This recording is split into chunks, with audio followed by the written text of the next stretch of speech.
Добрый вечер. Селям алейкум. В эфире «Итоги на АТР». Наша новая программа, в которой мы рассказываем обо всем самом интересном и важном на уходящей неделе. В студии Юрий Мацарский и София Абляева. И вначале коротко о темах нашего сегодняшнего выпуска. Аресты в Крыму. Оккупационные власти со стрельбой задерживают бахчисарайских мусульман и обыскивают их дома. Крымский татарин Руслан Зайтулаев, приговоренный российским судом к 7 годам заключения, держит голодовку, несмотря на очевидный вред для собственного здоровья. Считанные недели остались до одобренной Европой визовой либерализации. Уже летом украинцы смогут ездить на Запад без виз. Пока приостановлена выдача паспортов и неизвестно, когда будет. Крымская прокуратура настоятельно советует иностранцам въезжать на полуостров только с украинской территории. Іноземці повинні звертатися до Міграційної служби України для отримання спеціального дозволу. Специальный корреспондент АТР отправился в Херсон, откуда привез репортаж о работе официального представительства Крыма. КПД этой организации близко к нам. Следим за ходом референдума в Турции, на котором решается судьба Конституции страны. Ждем прямого включения из Стамбула. США нанесли удар по территории Афганистана и отправили к берегам Северной Кореи авианосную группу. Выясняем подоплеку этих событий. Европейский суд по правам человека признал, что гибель детей в Бесланской школе в 2004 году произошла во многом по вине российских властей. Все радуются, но 10 лет не прибавили нам здоровья. А теперь обо всем этом подробнее. Начнем с новых арестов и обысков в Крыму. 13 апреля, в четверг, российские силовики ворвались в дома бахчисарайских крымских татар, причем в этот раз даже применяли оружие. Как говорят очевидцы, жителей нескольких домов из числа подвергшихся обыскам избивали на глазах домочадцев. Подробнее в материале Эльвины Сейтбулаевой. Бахчисарай, 7 часов утра. Вооруженные ОМОНовцы ворвались в дома крымских татар. Припарковали автозаки, окружили окрестность. Близко никого не подпускают. Пожалуйста, можно еще 10 метров назад? Семья Муждаба живет в 6-м микрорайоне Бахчисарая. После обыска Медата Муждаба задержали. Ему 33 года. Накануне из роддома выписали его супругу и новорожденную дочь. Мать Медата рассказала, как вооруженные силовики ворвались в дом. У всех у нас телефоны забрали, компьютер начали проверять. Спрашивают, на основании чего вы пришли. Говорит, мы постановление прочитали. У мужа спрашиваем, он говорит, мы ничего плохого не делали. У нас... Одновременно силовики провели обыск в семье Мустафаевых, которые живут в 7-м микрорайоне Бахчисарая. Во время обыска задержали 24-летнего Сейдамета Мустафаева. Его пожилые родители рассказывают, проснулись от грохота. Я попросил их снять обувь или одеть бахилы. Но они сказали, у нас нет такого в законе. Изъяли у нас ноутбук, телефоны. Но предъявили обвинение, что он сидит якобы в Фейсбуке, у него своя страница, и ведет запрещенную организацию Хизбут Тахрир. Поддержать задержанных пришли соотечественники. Силовики оцепили обыскиваемые дома, пытаясь не допустить соседей и активистов. Полицейский потребовал от одной из пришедших сделать шаг назад и грубо оттолкнул женщину. 58-летний Ремзи Зудеев вступился за свою жену и попросил его убрать руки. Произошла потасовка. Один из силовиков открыл огонь в воздух.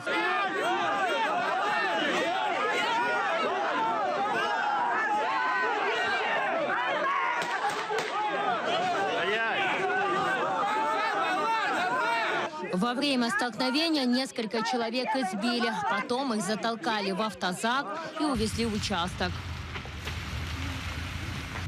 Оккупационный Бахчисарайский райсуд 2 дня судил 7 задержанных крымских татар. Сейдамета Мустафаева приговорили к 10 дням ареста. Азизу Азизову и Мустафе Абдраманову дали по 7 дней. Ремзи Зудиеву и Медату Муждаба по 3 суток. Искендера Меметова посадили на 2 дня. Пенсионеру Шевкету Абдраманову выписали штраф в размере 10 000 рублей. Обыски проводили без адвокатов, рассказывает один из защитников Эдем Семедляев. Суд, по его словам, проходил с грубыми нарушениями. Слили Гемиджи представляли интересы Мустафаева, Сидомета.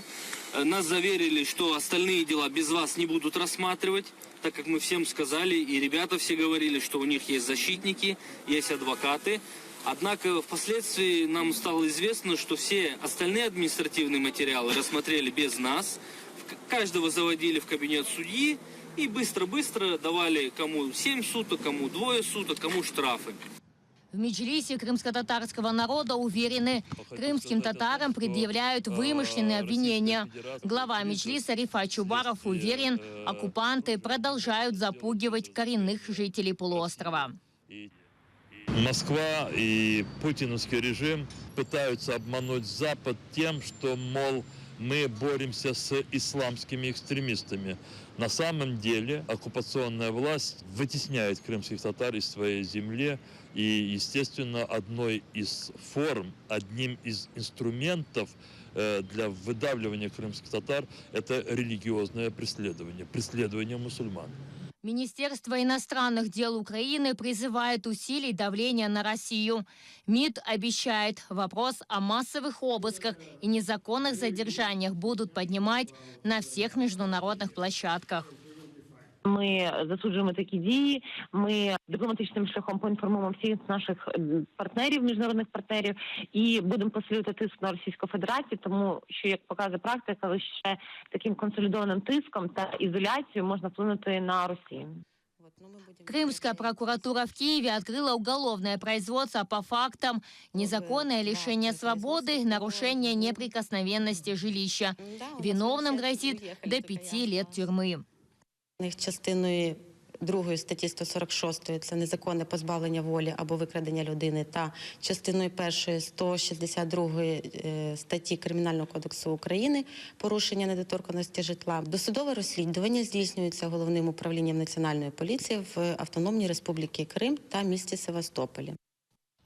Обыски и аресты оккупанты называют плановым мероприятием по выявлению и задержанию лиц, причастных к деятельности запрещенной в России организации Хизбут-Тахрир. В качестве доказательств используют публикации крымских татар в социальных сетях еще до оккупации. Эльвина Седулаева, Эльдар Исматов, Заман, АТР. Жители Бахчисарая отмечают, что в операции силовиков принимали участие бойцы Росгвардии. Недавно созданы суперструктуры, подчиненные лично российскому президенту Владимиру Путину. Росгвардия, численность которой уже в следующем году планируется довести до 350 тысяч человек, официально сформирована для обеспечения безопасности страны и защиты территориальной целостности России.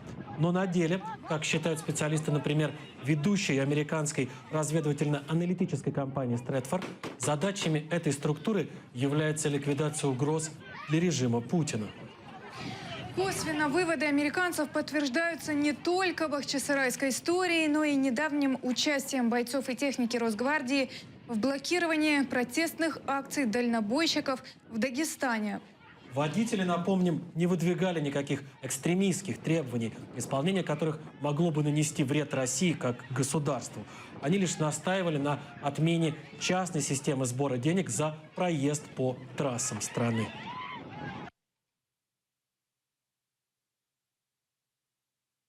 Суд над крымским татарином Русланом Зейтулаевым, которого российские власти уже признали виновным в организации крымской ячейки Хизбут-Тахрир и приговорили к 7 годам заключения. 4 апреля Зейтулаев объявил голодовку прямо в зале суда, потребовав отмены приговора для себя и еще 4 осужденных по этому же делу. Кроме того, он требует прекратить преследование крымских татар и настаивает на допуске к заключенным представителей МИД Украины.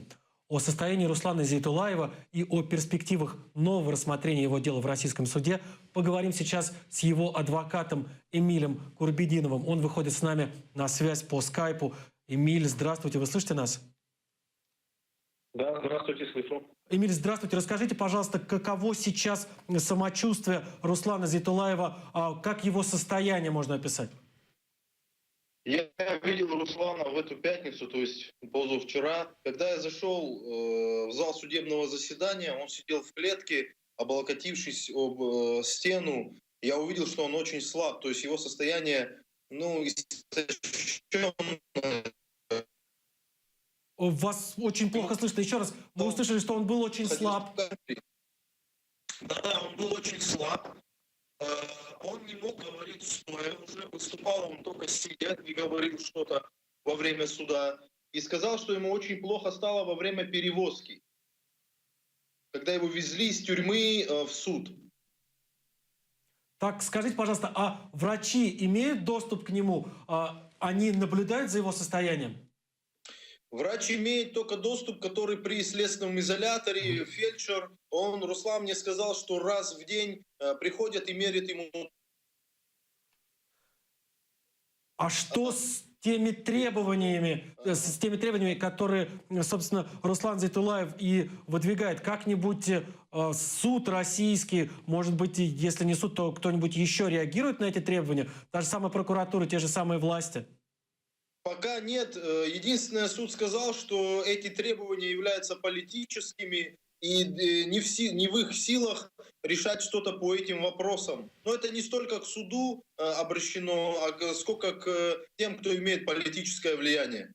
Эмиль, я еще хотел узнать по поводу этого нового суда. Насколько мне известно, уже и Руслан, и ряд его товарищей признаны виновными, и их уже приговорили даже к различным срокам заключения. А что это за новый суд? Для чего он сейчас организован?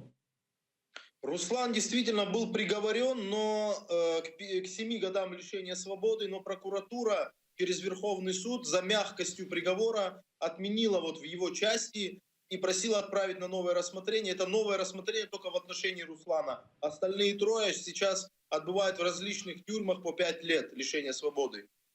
То есть прокуратура посчитала приговор в 7 лет недостаточно суровым, настояла на его... 17 лет. 17 лет требовала прокуратура. И сейчас продолжает настаивать именно на этом сроке заключения? Да, от 15 до 20 лет.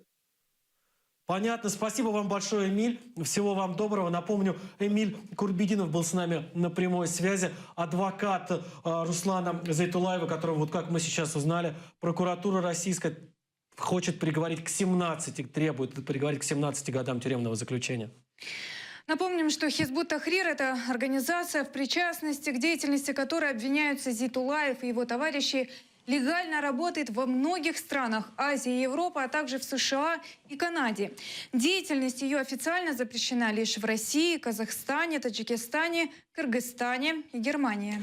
Хизбут Тахрир объявляет своей целью построение халифата, но при этом отрицает насилие и заявляет о необходимости действовать исключительно в легальном политическом поле. Дождалась визовой либерализации. Осталось уладить еще пару формальностей, и поездки в Европу станут куда дешевле и проще. Как обещают власти, долгожданный безвиз станет реальностью уже этим летом. Но для того, чтобы отправиться в Европу без предварительного посещения визового центра, необходимо поменять обычный загранпаспорт на биометрический. Как быстро сейчас украинцы могут получить этот документ в Киеве и где это сделать, узнавала Елизавета Цареградская. Госпредприятие «Документ» в который раз остановило оформление и выдачу заграничных паспортов. Сейчас здесь можно оформить только страховку. Мы вчера брали страховку. Да, ну вы подождите сразу. Вы хотели сделать биометрический, да? Да, второй. Второй. И хотите обратиться именно сюда, а не в государственную магазин? Нет, просто мне здесь ближе, поэтому я хотел А обратиться. что вам ответили? Что пока приостановлена выдача паспортов и неизвестно, когда будет. Спикер «Документа» объясняет, сейчас СБУ проводит следствие. Именно поэтому уже вторую неделю сервис не работает. Служба безопасности проверяет оператора связи, который владеет всей конфиденциальной информацией, а именно фотографией, подписью и отпечатками пальцев. Складаю угоди з іншим оператором зв'язку, який буде надавати нам захищені канали. І зараз відпрацьовуються технічні питання щодо маршрутизації цієї інформації до серверів. Сподіваємося, що вже або наприкінці цього тижня, або на початку наступного тижня центри обслуговування громадян «Паспортний сервіс» запрацюють у місті Києві і далі будуть підключатися великі міста України, такі як Дніпро, Харків, Львів і таке інше. Разузнать об этой проверке СБУ Заману не удалось. Спикер ведомства не отвечает на телефонные звонки, сообщения в соцсетях, игнорирует и официальный запрос. Сейчас оформление и выдача заграничных паспортов осуществляется только подразделением Государственной миграционной службы. Однако, если раньше можно было значительно сэкономить время и записаться в очередь онлайн, то теперь это сделать невозможно. Возле одного из столичных подразделений очередь выстроилась с самого утра. Люди, как в лучших советских традициях, пришли за талонами. Но надо очередь заранее занимать, если хотите, чтобы было вообще идеально. То есть за 2 часа получила талончики на выдачу паспортов. Ну, вернее, не на выдачу, а делать. Подошел к стойке, там стоит женщина и выдает талончики. А ждать месяц. Вот у меня все талончики на 13 травня, то есть на 13 мая. Спикер Государственной миграционной службы Украины уверяет, в полночь все будет работать. Вона працює, просто вже зайняті всі місця. В 0 годин щодня ці місця з'являються. Ви можете це перевірити. Тобто сьогодні в 0 годин з'являться місця у всіх підрозділах на 15. Тобто 15-й день стає доступним в 0 годин.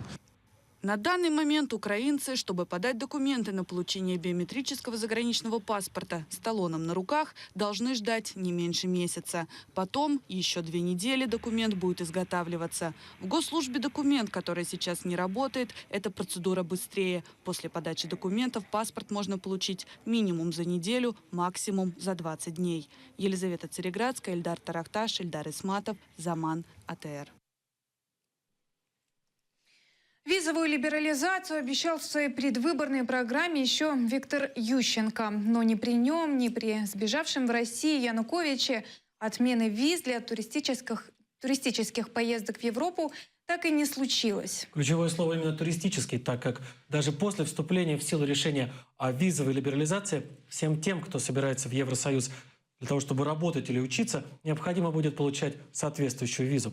Кроме того, Евросоюз разработал специальный механизм приостановки действия безвиза на случай, например, если граждане Украины будут массово нарушать правила пребывания в Европе.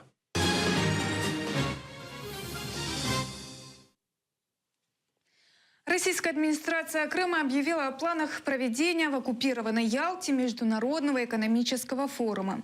В этой связи Крымская прокуратура обратилась к Министерству иностранных дел Украины с просьбой не допустить участия в этом форуме иностранных гостей. Аннексия России и Крыма не признается международным сообществом. Организация Объединенных Наций и большинство стран-членов ООН считают полуостров неотъемлемой частью Украины, временно оккупированной Российской Федерацией. Генассамблея ООН в резолюции от 27 марта 2014 призвала все государства не признавать никаких изменений статуса Республики Крым и города Севастополя. Посещение Крыма иностранцами без отметки о пересечении границы Украины является правонарушенням. Згідно зі статтею 10 Закону України про забезпечення прав та свобод громадян України та правовий режим на тимчасово окупованій території, іноземці повинні звертатися до Міграційної служби України для отримання спеціального дозволу і перетинати адміністративний кордон лише в пунктах спеціальних. У зв'язку з цим прокуратури Автономної Республіки Крим було надіслано лист до Міністерства закордонних справ з проханням сприяти попередженню порушення законодавства України.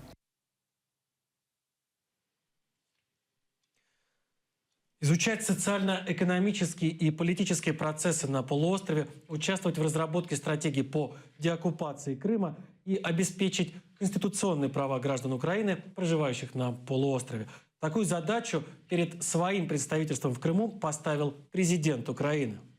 Но это было в 2016 году. Мы решили понять, справляется ли представительство с заданием, и отправились в Херсон, чтобы узнать это непосредственно у сотрудников этого ведомства и его руководителя Натальи Попович. Что из этого вышло, расскажет Роман Спиридонов. Херсон, улица Ушакова, 42, офис представительства президента Украины в Крыму. Сюда наша съемочная группа прибыла во вторник в 9 утра. Головним консультантом. А кого консультуєте? Це посада в мене. Головний консультант аналітичної інформаційної служби. Одна из задач ведомства – консультация приезжающих на материк крымчан. Куда пойти оформить документы, для чего нужна справка переселенца. По отчетам представительства на сайте, еженедельно к ним обращаются за помощью около 30 человек. В первый же день нашей съемки желающих получить консультации оказалось немного. Незадолго до перерыва пришла одна крымская семья, но специалиста, который их раньше консультировал, не оказалось, он заболел. Перед закрытием появился житель Севастополя. Хотел узнать, где вклеить фотографию в паспорт. Не дождался, пока ему откроют двери. Хотел переклеить фотографию в своем украинском паспорте, потому что в Крыму у нас этого не делают. Подошел, а представительство закрыто, поэтому вот записал номер. Все. А что будете делать? Сейчас поеду на Гоголя, узнавать там. Похожая картина и в остальные дни. 1-2 посетителя. Я спрашивал, где получить в Херсоне эту справку. Помню, распечатал карту города, куда пройти, указал телефоны, и я сейчас туда направляюсь. После утверждения штата сотрудников в 2016 году представительство начало оказывать первичную правовую помощь крымчанам, рассказывают в южноукраинском офисе Крымсос. Последний год, то есть за 2016 год, да, работа представительства активизировалась. Направление оказания помощи крымчанам мы это видим в рамках наших совместных встреч.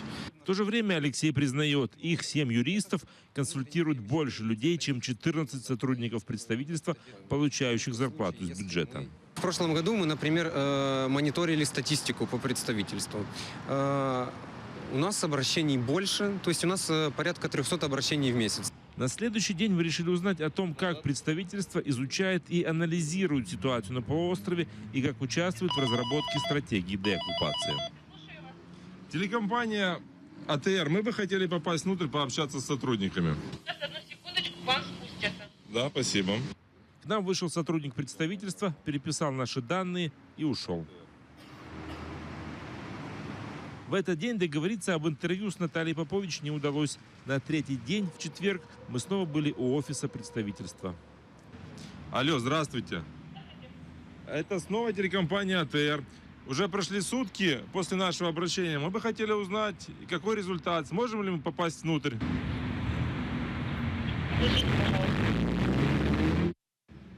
Как долго ждать? Все тот же сотрудник озвучил нам версию отказа в съемке. Відповідно до статті 26 Закону України про інформацію, ви забезпечуєте іначе дотримання наших правил внутрішнього трудового розпорядку. У нас сьогодні свої завдання, які ми повинні виконувати. Потом были звонки представителю президента Натальи Попович на мобильный.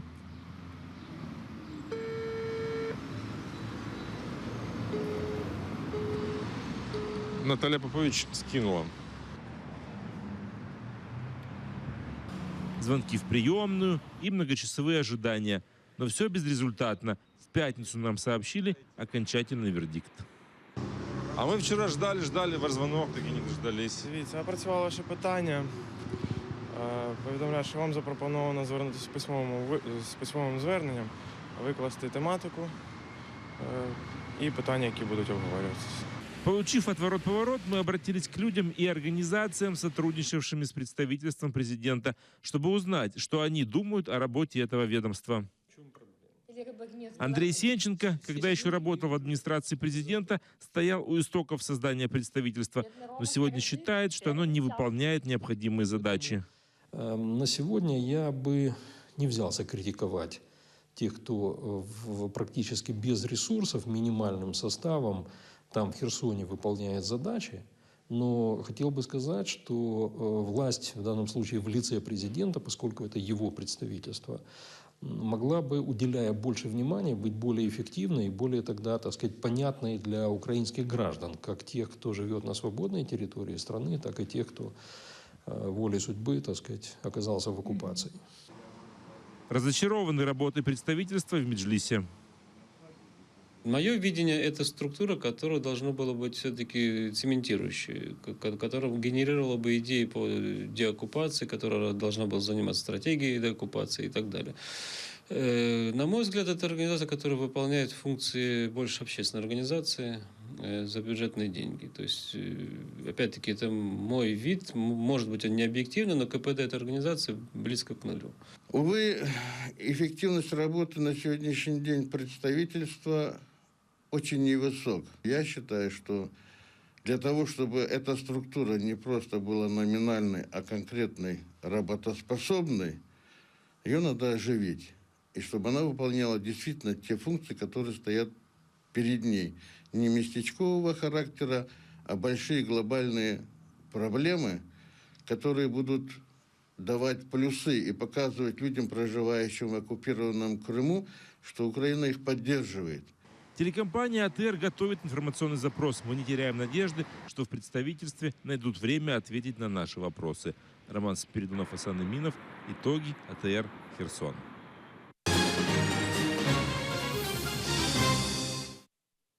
А теперь отправляемся в Турцию. Сегодня там прошел референдум, на котором граждане страны должны были высказаться за или против конституционных изменений, наделяющих президента страны огромными, да фактически неограниченными полномочиями. Уже есть информация о 3 погибших в результате перестрелки на одном из участков для голосования в Турции. Это произошло в юго-восточной провинции Диярбакыр, населенной преимущественно курдами. Перестрелка произошла недалеко от избирательного участка во дворе местной школы. По предварительной версии, перестрелку устроили местные жители, разойдясь во мнениях по политическим вопросам. С нами на прямой связи находится наш специальный корреспондент из Стамбула Эмине Халил. С ней мы сейчас поговорим о ходе голосования и о прогнозах. Эмине, вы слышите нас? Здравствуйте. На избирательных участках, а точнее на центрах избирательных участков. На самих избирательных участках, где люди голосовали, они спокойно голосовали, что хотели. Пункты избирательных участков преимущественно развернуты были образовательных людей, участники в школах. В основном наблюдатель одного из участков в Стамбульском районе Хача в течение сегодняшнего дня на его участке не было ситуации. Предлагаю послушать его интервью. Предлагаю послушать его интервью. Закончится в 17:00. Нам несложно, за день не было никаких казусов. Наш участок находится на 1-м этаже, поэтому к нам на выборы приходят много людей с ограниченными возможностями пожилого возраста. Мы всем помогаем. Надеемся на лучшее для нашей страны. Что выберет народ, то и будет.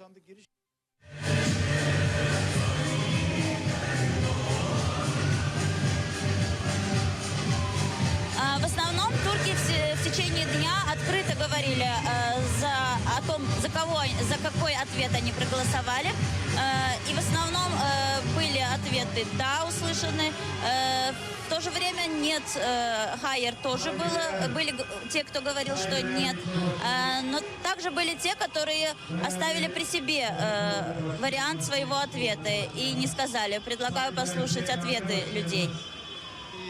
Наша страна и так быстрыми темпами развивается, идет вперед. Мы говорим «да», чтобы это развитие продолжалось и дальше. Мы верим, что будем сильнее, если будем едиными в едином государстве под единым флагом. Я не буду говорить, за что я голосовал. Пусть это останется тайной. Это секрет. Я верю, что будущее Турции будет превосходным. Все будет хорошо.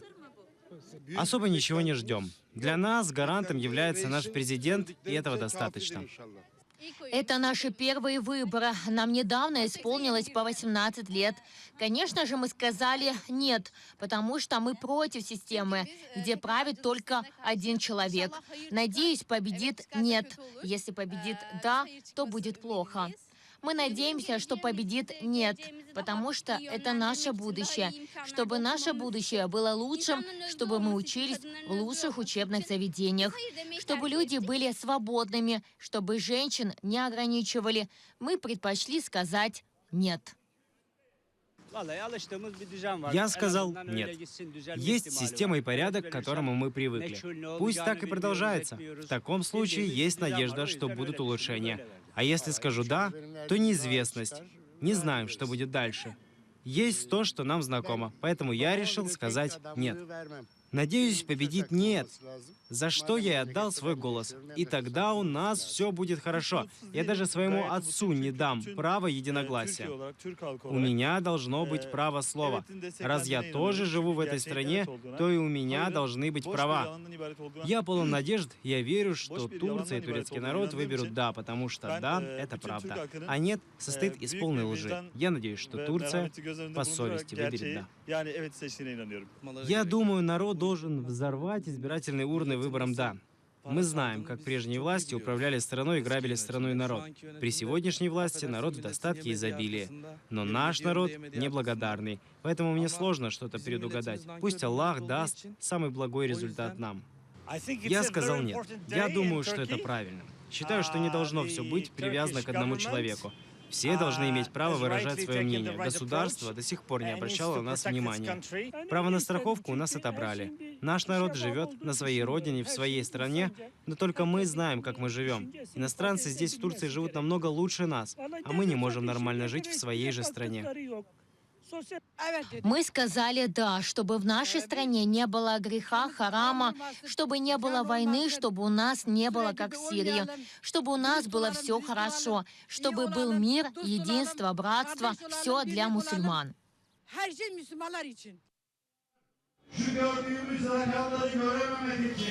В течение всего дня работали все заведения в виде магазинов и кафе в Стамбуле, за исключением тех, в которых продаются спиртные и алкогольные напитки. Это запрещено законом Турции, и выборов, и референдумов. Запрещается продавать спиртной, алкоголь, как в ресторанах, так и в специальных магазинах и киосках. Обосновывается это тем, что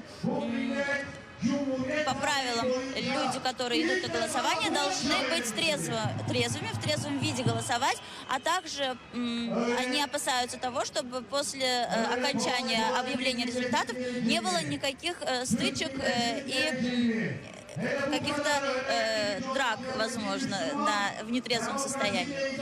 Также стоит отметить, что, по идее, по правилам, по законодательству Турции, опять-таки, запрещено в день референдума и в день выборов проводить агитацию. За день до референдума должны были быть сняты все плакаты, все лозунги. Однако мы сегодня ездили по городу и видели немало агитационных плакатов, и все они говорили «эвет». И «Хаир» мы сегодня не увидели, а вот «эветов» в плакатах было много в течение дня. Такую систему, что мы сможем быть голосом и наших братьев крымских татар, и бедствующих африканских стран, и Сомали, и Эфиопии.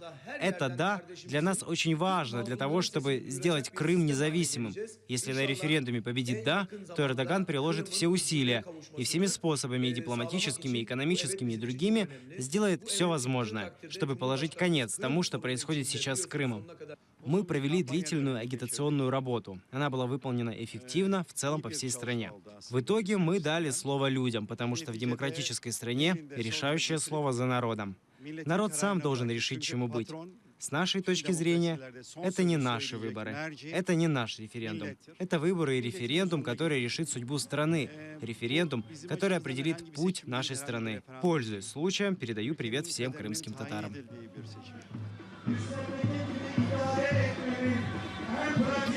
В целом, сегодня в Стамбуле настроение у людей было абсолютно разное. То есть, но чувствовалось, лично я чувствовала, что те, кто говорили «эвет», они были более воодушевленные, эмоционально, в хорошем настроении, а те, кто голосовал за «Хаир», они были поникшие, унылые.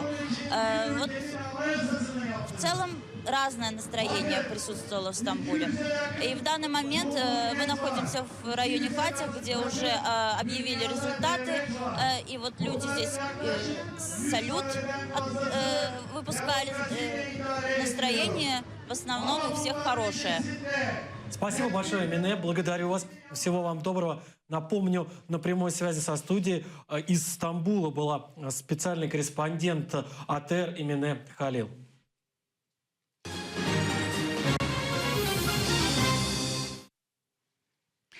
Об официальных результатах референдума говорить еще рано, но ясно одно, что если большинство турков сегодня поставили штамп в бюллетене на стороне «Evet», то есть «да», то согласно новой конституции Реджеп Эрдоган может остаться у власти вплоть до 2029 года.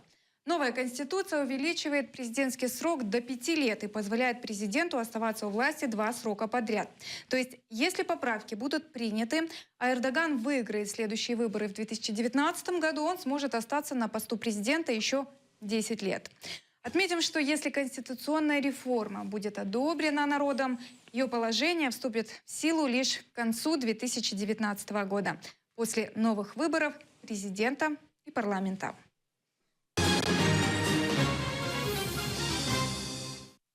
В продолжение международных новостей.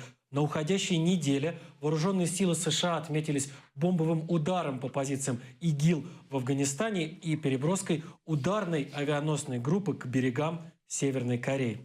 По территории Афганистана американцы ударили самым мощным неядерным боеприпасом в мире, так называемой «матерью всех бомб». Это было верное оружие против верной цели. Я хочу заверить жителей Афганистана, что наши войска сделают все возможное, чтобы избежать жертв среди мирного населения. Здесь была база ИГИЛ, и они вели свою деятельность в этом районе. Эта бомба была очень мощной. Когда она упала, все вокруг затряслось. Созданная еще в начале 2000-х, в разгар американской оккупации Ирака, бомба до этой недели не применялась в реальных военных действиях. И первое, и пока единственное боевое ее использование в США признали исключительно эффективным. У нас самые великие вооруженные силы в мире, и они выполнили свою работу как обычно. Откровенно говоря, поэтому они были настолько успешны в последнее время. Тем временем руководство Северной Кореи заявило о готовности нанести ядерный удар по Соединенным Штатам Америки в случае атаки, стягиваемого к берегам страны американского флота. Заявление это прозвучало накануне пробного пуска ракеты, она, правда, взорвалась при старте, а также парада, посвященного 105-летию основателя КНДР Ким Ир Сена. На этом параде, прошедшем на центральной площади Пхеньяна, были продемонстрированы в том числе новые межконтинентальные ракеты и баллистические ракеты, запускаемые с подводных лодок.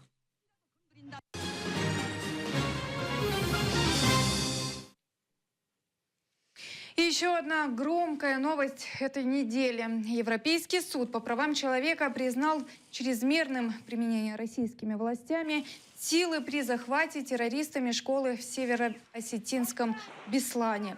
Это решение было принято по факту рассмотрения иска, поданного в ЕСПЧ родственниками погибших и пострадавших в ходе террористической атаки в Беслане в 2004 году. В российском Минюсте уже заявили о намерении протестовать это решение. А сейчас с нами на связь выходит специальный корреспондент «Новой газеты» Ирина Гордиенко, которая тщательно следит за расследованием бесланской трагедии. Ирина, добрый вечер. Слышите ли вы нас? Ирина, вы слышите нас? Да, здравствуйте. Здравствуйте еще раз. Ирина, скажите, пожалуйста, вот это вот решение Европейского суда по правам человека, что оно означает для родителей тех детей, которые тогда, в 2004 году, погибли? Это действительно торжество справедливости? Да, конечно, это торжество справедливости. Они боролись практически 13 лет за то, чтобы официально было признано, что в гибели их детей виноваты российские власти, которые безграмотно провели штурм школы. И это решение, это в первую очередь для них большая моральная победа.